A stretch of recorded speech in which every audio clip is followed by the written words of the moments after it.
Senior నేతలకు వెన్నుపోటు పొడిచారు చంద్రబాబు నాయుడు. ఒకప్పటి తన మంత్రివర్గ సహచరులు పార్టీలో సీనియర్ నేతలు అయిన వారికి మొదటి 3 జాబితాల్లోనూ టికెట్ కేటాయించలేదు. ఇక 5 అసెంబ్లీ స్థానాలు, 4 లోక్సభ స్థానాలు మాత్రమే ప్రకటించాల్సి ఉంది. చంద్రబాబు వైఖరిపై సీనియర్లు మండిపడుతున్నారు. వలస నేతలకు ఆఘమేఘాల మీద టికెట్లు ఇస్తోన్న బాబు పార్టీ కోసం కష్టపడ్డ వారిని పక్కన పెట్టడం దుర్మార్గమే అంటున్నారు వారు.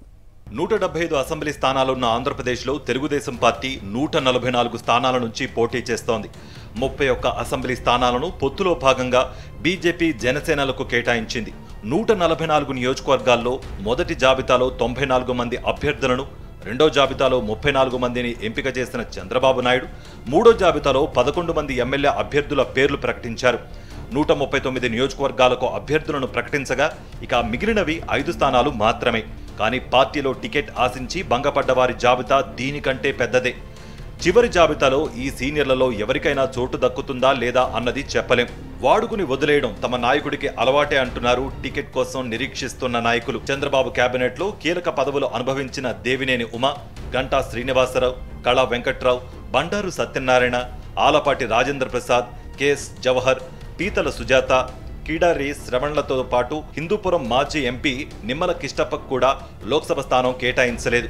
బాబు కేబినెట్లో నీటిపారుదల శాఖ మంత్రిగా వ్యవహరించిన దేవినేని ఉమ గత ఎన్నికల్లో మైలవరం నియోజకవర్గం నుంచి పోటీ చేసి ఓటమి చెందారు. ఈసారి కూడా అక్కడి నుంచే పోటీ చేయాలని ఆశించారు. గత ఎన్నికల్లో దేవినేనిని ఓడించిన వైఎస్ఆర్ కాంగ్రెస్ నేత వసంత కృష్ణ ప్రసాద్ కొద్ది రోజుల క్రితమే టీడీపీలో చేరారు. అలా వలస వచ్చిన నేత కోసం దేవినేనిని బలిచ్చారు చంద్రబాబు. వసంత కృష్ణ ప్రసాద్ 100 కోట్ల రూపాయలు చదివించుకుని సీటు కొనుక్కున్నారని దేవినేని వర్గీయులు మండిపడుతున్నారు. వైఎస్ఆర్ కాంగ్రెస్ పార్టీలో అభ్యర్థుల నియోజకవర్గాలను మార్చడాన్ని ఉద్దేశించి ఒకచోట పనికిరాని వారు నియోజకవర్గం మారితే బంగారం అయిపోతారా అని చంద్రబాబు అన్నారు.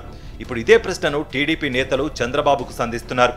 వైఎస్ఆర్ కాంగ్రెస్ కు పనికిరాని వసంత కృష్ణ ప్రసాద్ పార్టీ మారగానే బంగారం అయిపోతారా అని దేవినేని అనుచరులు నిలదీస్తున్నారు. మరో సీనియర్ మంత్రి గంటా శ్రీనివాసరావు ప్రతి ఎన్నికల్లోనూ నియోజకవర్గం మారుస్తూ ఉంటారు.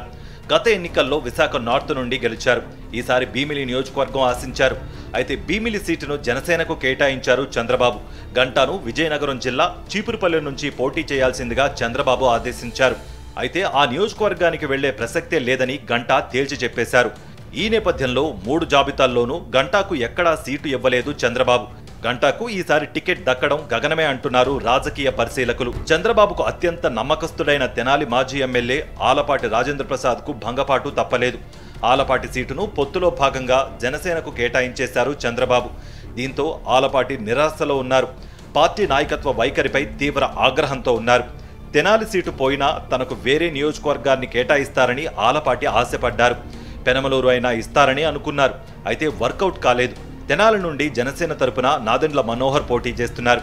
ఈసారికి ఆలపాటి విశ్రాంతి తీసుకోక తప్పదంటున్నారు. కొవ్వూరు నియోజకవర్గం ఆశించిన మాజీ మంత్రి జవహర్ కు మొండి చేయి చూపించారు చంద్రబాబు.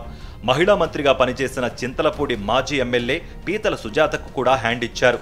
ఉత్తరాంధ్రలో బండారు సత్యనారాయణ పెందుర్తి సీటు ఆశించారు. ఆయన్ను కూడా చివరి నిమిషం దాకా ఊరించి ఆ సస్పెన్స్ ను అలాగే కొనసాగించారు. మాజీ మంత్రి కీడారు శ్రవణ్ కుమార్ అరకు సీటు కోసం పట్టుబట్టారు. అయితే గిరిజన నేతను కూడా మోసం చేశారు చంద్రబాబు. టికెట్ ఇస్తామని భరోసా ఇచ్చి చివరకు టోపీ పెట్టేశారు. 4వ జాబితా విడుదల అయితే కానీ వీరి భవిష్యత్తు ఏంటన్నది స్పష్టత రాదు.